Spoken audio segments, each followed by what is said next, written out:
Çalışın bacardığınız qədər adam sevindirin, insanların qəlbini sevindirin. Bu qəlbi sındırmaq böyük günahdır.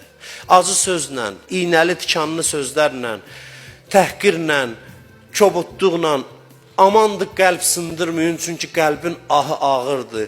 Tövbə də eləsən dir zərbəsi dəyəcək. Bağışlasa da hardasa zərbəsi dəyəcək. Dünyanı da ödəsən xeyri yoxdur. Qəlbə toxunmayın, insan qəlbi müqəddəsdir. Allah çox istəyir. İmkan vermir qəlb sındırmağa. Yaxşılıq eləyin, əlinizdən gəlirsə yaxşılıq eləyin. Gəlmirsə heç olmasa pislik eləməyin. İnsanları sevindirin, şad eləyin. Buyurur ki, Allah da sizi sevindirər qiyamət günündə. Xoş adamın halına ki, cəmaat onu görəndə sevinir. Cəmaatın ümid yeridir, pənah yeridir. Dərdi olan onun qapısına qaçır. Cəmaat sizin qapınıza gələndə hacət üçün bezməyin, usanmayın. Gücünüz çatmasa da dua eləyin.